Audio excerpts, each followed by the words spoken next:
Hello everyone. तो आज हम स्टार्ट करेंगे क्लास 11 का चैप्टर एनिमल किंगडम एंड ये इस चैप्टर का पार्ट 1 है। आज के वीडियो में हम पढ़ेंगे बेसिस ऑफ क्लासिफिकेशन के बारे में। तो आइए स्टार्ट करते हैं आज का ये वीडियो। एनिमल्स कैसे होते हैं? तो एनिमल्स होते हैं multicellular, heterotrophic and eukaryotes. And animals में हमें सेल वॉल एंड क्लोरोफिल देखने को नहीं मिलती है। एनिमल किंगडम के अंदर हमें 11 मेजर फाइला देखने को मिलते हैं, जो कि हैं Porifera, Cnidaria, Ctenophora, Platyhelminthes, Aschelminthes, Annelida, Arthropoda, Mollusca, Echinodermata, Hemichordata and Chordata. इनको हम बाद में डिटेल में पढ़ेंगे एक एक करके। आज हम पढ़ेंगे बेसिस ऑफ क्लासिफिकेशन, मतलब ये जो हमने ऑर्गेनिज्म को अलग अलग ग्रुप में क्लासिफाई किया है, ये किन बेसिस पे किया है। ऐसे कौन से फीचर्स थे जिनके बेसिस पर हमने एनिमल्स को क्लासिफाई किया है अलग अलग ग्रुप में। तो हम कौन कौन से फीचर्स देखेंगे? हम सबसे पहले देखेंगे लेवल ऑफ ऑर्गेनाइजेशन, देन हम पढ़ेंगे सिमेट्री के बारे में, देन हम पढ़ेंगे डिप्लोब्लास्टिक एंड ट्रिप्लोब्लास्टिक ऑर्गेनाइजेशन के बारे में, देन हम पढ़ेंगे सीलम के बारे में, देन सेगमेंटेशन एंड देन हम पढ़ेंगे नोटोकॉर्ड के बारे में। तो ये कुछ बेसिक फीचर्स हैं जिनके बेसिस पे हम एनिमल्स को अलग अलग ग्रुप में क्लासीफाई कर सकते हैं। तो सबसे पहले पढ़ते हैं लेवल ऑफ ऑर्गेनाइजेशन के बारे में। दो all the members of the kingdom Animalia are multicellular, yet all of them do not exhibit the same pattern of cellular organization। देखो एनिमल किंगडम में जितने भी एनिमल्स हैं वो होते हैं मल्टीसेलुलर, पर इनमें हमें अलग अलग सेलुलर ऑर्गेनाइजेशन देखने को मिलती है। जैसे कि जो स्पॉन्जिस हैं उनमें हमें देखने को मिलता है cellular level of organization. Now इसका क्या मतलब हुआ? इसका मतलब ये हुआ कि जो सेल्स हैं वो लूजली अरेंज होते हैं स्पॉन्जिस की बॉडी में। सीलेंट्रेट्स एंड टैनोफोर्स में हमें टिश्यू लेवल ऑफ ऑर्गेनाइजेशन देखने को मिलती है। इनमें क्या होता है, जो सेल सेम फंक्शन परफॉर्म कर रहे होते हैं वो अरेंज होते हैं एंड बना लेते हैं टिश्यू सिस्टम को। तो सीलेंट्रेट्स में एंड टैनोफोर्स में हमें टिश्यू लेवल ऑफ ऑर्गेनाइजेशन देखने को मिलती है। देन प्लैटीहेल्मिन्थ्स में हमें ऑर्गन लेवल ऑफ ऑर्गेनाइजेशन हमें देखने को मिलती है। यहाँ पे क्या होता है, जो टिश्यूज हैं वो बना लेते हैं ऑर्गन्स को।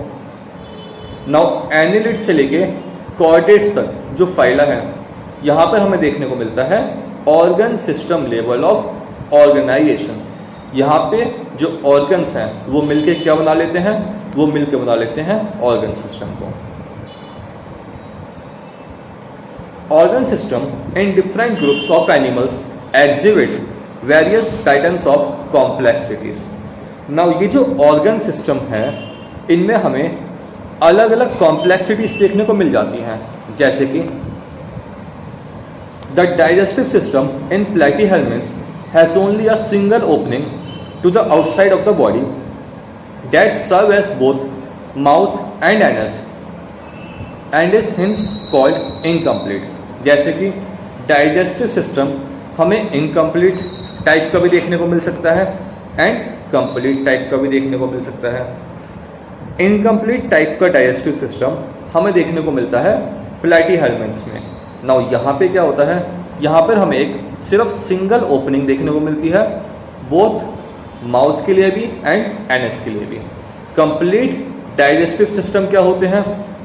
कंप्लीट डाइजेस्टिव सिस्टम में हमें 2 ओपनिंग देखने को मिलती है, मतलब माउथ के लिए अलग ओपनिंग होगी एंड एनस के लिए अलग ओपनिंग होगी, जैसे कि ह्यूमन बींग्स में हमें देखने को मिलते हैं।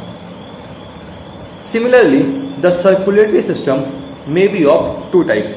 तो इसी तरीके से सर्कुलेटरी सिस्टम भी 2 टाइप का हो सकता है। एक हो सकता है ओपन सर्कुलेटरी सिस्टम एंड दूसरा हो सकता है closed circulatory system. Now open type में क्या होता है, open type in which the blood is pumped out of the heart and the cells and tissue are directly bathed in it।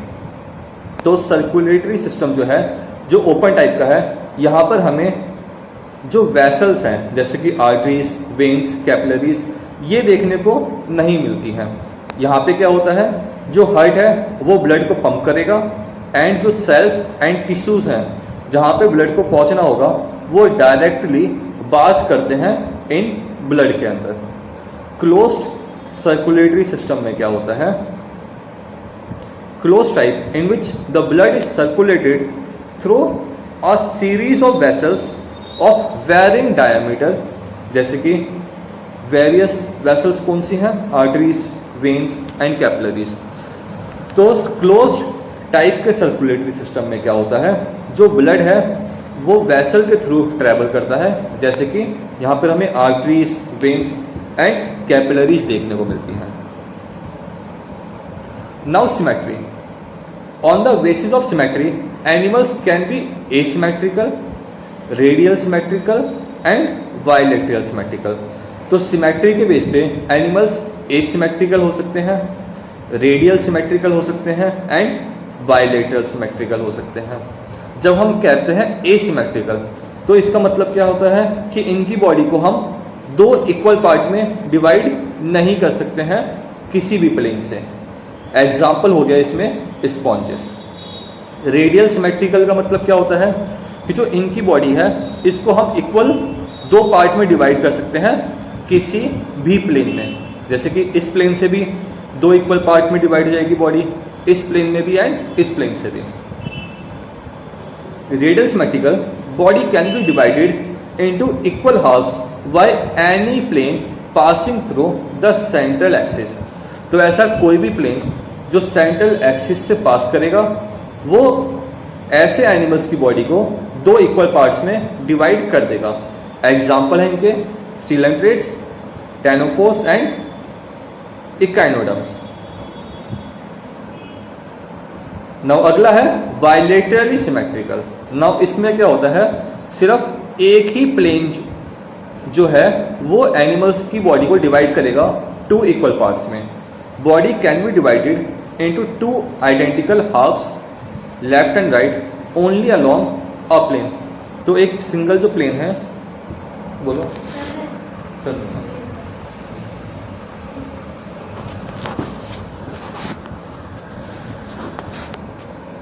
तो यहाँ पे क्या होगा, बाइलेटरल सिमेट्रिकल में सिर्फ एक ही प्लेन जो है वो एनिमल की बॉडी को डिवाइड करेगा इक्वल पार्ट्स में। एंड एग्जाम्पल हो गए इसकी जैसे कि एनिलिड्स हो गए, आर्थ्रोपॉड्स हो गए। नाउ अगला टॉपिक है हमारे पास डिप्लोब्लास्टिक एंड ट्रिप्लोब्लास्टिक ऑर्गेनाइजेशन। ऐसे एनिमल्स जिसमें जब एम्ब्रियो डेवलप होता है तो जो सेल्स हैं वो दो लेयर में अरेंज होते हैं, ऐसे एनिमल्स को हम कहेंगे डिप्लोब्लास्टिक एनिमल्स। एंड ऐसे एनिमल्स जिनमें जब एम्ब्रियो डेवलप होता है तो वहां पर हमें तीन लेयर देखने को मिलती हैं। एंड तीन लेयर कौन सी हैं, एक्टोडर्म, एंडोडर्म एंड मेसोडर्म। तो ऐसे एनिमल्स को हम कहते हैं triploblastic animals. Animals in which the cells are arrange in two embryonic layers and external ectoderm and an internal endoderm are called diploblastic animals. तो ऐसे एनिमल्स जिसमें जो सेल्स हैं वो अरेंज हैं दो एम्ब्रियोनिक लेयर में। एंड ये दो लेयर्स कौन सी हैं, तो आउटर लेयर है एक्टोडर्म, जैसे कि यहाँ पे हमें दिखाई दे रही है, एंड इनर लेयर है एंडोडर्म। तो ऐसे एनिमल्स को हम कहते हैं डिप्लोब्लास्टिक एनिमल्स। एग्जाम्पल हो गए इसमें सीलेंट्रेट्स। नाउ इनमें क्या होता है, एक अनडिफरेंशिएटेड लेयर प्रेजेंट होती है between the ectoderm and endoderm, जिसको हम कहते हैं mesoglea. Those animals in which the developing embryo has a third germinal layer, and third germinal layer कौन सी है, तो वो है mesoderm in between the ectoderm and endoderm are called triploblastic animals। Example है platyhelminths से लेके chordates तक। जितने भी फाइला आते हैं उनमें हमें ट्रिप्लोब्लास्टिक ऑर्गेनाइजेशन देखने को मिलती है। तो ट्रिप्लोब्लास्टिक ऑर्गेनाइजेशन में 3 लेयर हैं। आउटर है एक्टोडर्म, बीच में है मेसोडर्म एंड इनर है एंडोडर्म। नाउ सीलम। सीलम क्या होती हैं? ये बॉडी कैविटीज होती हैं एंड जो कि कवर होती हैं बाय मेसोडर्म। प्रेजेंस और absence of cavity between the body wall and the gut wall is very important for classification. And ये जो बॉडी कैविटी है वो किसके बीच में प्रेजेंट होती हैं? तो ये बॉडी कैविटी प्रेजेंट होती हैं body wall and gut wall के प्रेजेंट, गट वॉल के बीच में। The body cavity which is lined by mesoderm is called coelom. And ये जो बॉडी कैविटी है जो ये लाइन होती है बाय मेसोडर्म, इनको हम कहते हैं coelom. Animals possessing coelom are called coelomates. तो ऐसे एनिमल्स जिनमें हमें सीलम देखने को मिलेगी उनको हम कहते हैं सीलोमेट्स। एग्जाम्पल हो गए इनके annelids, molluscs, arthropods, echinoderms, hemichordates and chordates. In some animals, the body cavity is not lined by mesoderm. Instead, the mesoderm are present as scattered pouches in between the ectoderm and endoderm. Now, कुछ animals ऐसे भी होते हैं जिनमें जो body cavity है वो line नहीं होती है मेसोडर्म से। यहाँ पे क्या होता है, जो मेसोडर्म है वो पाउचेस में प्रेजेंट होते हैं बिटवीन एक्टोडर्म एंड एंडोडर्म। तो ऐसी बॉडी कैविटी को हम कहते हैं सूडोसीलम। एंड ऐसे एनिमल्स जिसमें हमें सूडोसीलम देखने को मिलेंगी उसे हम कहते हैं सूडोसीलोमेट्स। एग्जाम्पल है इनके एक्सल में। एंड ऐसे एनिमल्स जिसमें बॉडी कैविटी एब्सेंट होती है उनको हम कहते हैं एसीलोमेट्स। एग्जाम्पल है इनके प्लैटीहेल्मिन्थ्स। तो यहाँ पर इनके डायग्राम दिखा रखे हैं। ए डायग्राम है सीलोमेट का, दूसरा डायग्राम है बी डायग्राम है सूडोसीलोमेट का एंड सी डायग्राम है एसीलोमेट का। नाउ अगला फीचर है हमारे पास segmentation. In some animals the body is externally and internally divided into segments with a serial repetition of at least some organs. तो कुछ एनिमल्स ऐसे भी होते हैं जिनकी जो बॉडी है वो एक्सटर्नली एंड इंटरनली सेगमेंट में डिवाइड होती है। एंड जब हम कहते हैं इंटरनली सेगमेंट में डिवाइड है तो इसका मतलब ये है कि यहाँ पे कुछ ऑर्गन्स जो होंगे उनका हमें रिपीटिशन देखने को मिलेगा। जैसे कि एग्जांपल दे रखा है earthworm. The body show this pattern, जिसको हम कहते हैं मेटामेरिक सेगमेंटेशन। एंड ये जो फिनोमिना है इसको हम कहते हैं मेटामेरिज्म। तो मेटामेरिज्म कहाँ पे देखने को मिलेगा? हमें अर्थवॉर्म में देखने को मिल जाएगा। नौ अगला फीचर है हमारे पास नोटोकॉर्ड। नोटोकॉर्ड होता क्या है? तो नोटोकॉर्ड एक रॉड लाइक स्ट्रक्चर होती है जो कि ड्राइव होती है मेसोडर्म से। एंड ये हमें देखने को मिलती है डोर्सल साइड में कुछ एनिमल्स के एम्ब्रियो में। ये बेसिकली सपोर्ट प्रोवाइड करती है एम्ब्रियो को। ऐसे एनिमल्स जिसमें हमें नोटोकॉर्ड देखने को मिलती है उसको हम कहते हैं कॉर्डेट्स। एंड ऐसे एनिमल्स जिसमें हमें नोटोकॉर्ड देखने को नहीं मिलती उसे हम कहते हैं नॉन कॉर्डेट्स। तो नॉन कॉर्डेट्स के एग्जाम्पल हो गए पोरीफेरा से लेके इकाइनोडर्म तक। नाउ यहाँ पर एक चार्ट दे रखा है जो कि एनसीईआरटी में है। तो इसमें है जैसे एनिमल किंगडम, सारे के सारे इसमें क्या होते हैं? मल्टी सेलुलर होते हैं। एंड इनको हम 2 लेवल ऑफ ऑर्गेनाइजेशन में डिवाइड कर सकते हैं। एक है सेलुलर लेवल, दूसरा हो गया हमारा टिश्यू ऑर्गन या फिर organ system level of organization. Cellular level में हमें मोस्टली एसिमेट्रिकल टाइप की सिमेट्री दिखाई देगी। एंड यहाँ पर हमें सीलोमेट्स एनिमल्स दिखाई देंगे। एंड फाइला कौन सा है यहाँ पे? तो फाइलम है यहाँ पे पोरीफेरा। नाउ टिश्यू ऑर्गन या ऑर्गन सिस्टम में हमें रेडियल सिमेट्री या फिर बायलेटरल सिमेट्रिकल ऑर्गेनिज्म दिखाई दे सकते हैं। रेडियल सिमेट्री के अंदर हमें बॉडी कैविटी कैसे दिखाई देगी, तो एसिलोमेट्स हमें यहाँ पे दिखाई देंगे।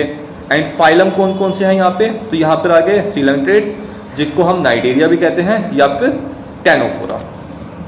नाउ बायलेटरल सिमेट्री के अंदर हमें बॉडी कैविटी कौन कौन सी दिखाई दे सकती हैं, तो यहाँ पे एसिलोमेट्स भी दिखाई दे सकते हैं, सूडोसिलोमेट्स भी दिखाई दे सकते हैं, एंड सिलोमेट्स भी दिखाई दे सकते हैं।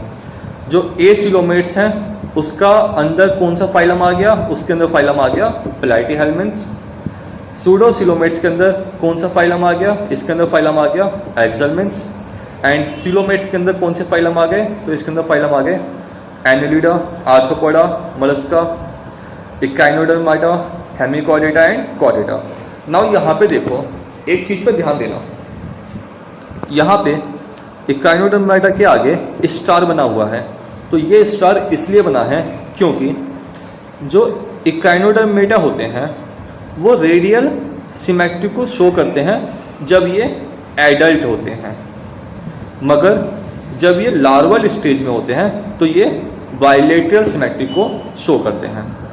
ओके, तो इकाइनोडर्मेटा एग्जिबिट रेडियल और bilateral symmetry depending on the stage. तो स्टेजेस के अकॉर्डिंग अगर वो एडल्ट हैं तो वो शो करेंगे रेडियल सिमेट्री, एंड अगर वो लार्वल स्टेज में है तो वो शो करेंगे बायलेटरल सिमेट्री। तो ये जो फ्लो चार्ट है ये आपको याद होना चाहिए, बहुत इंपॉर्टेंट फ्लो चार्ट है ये।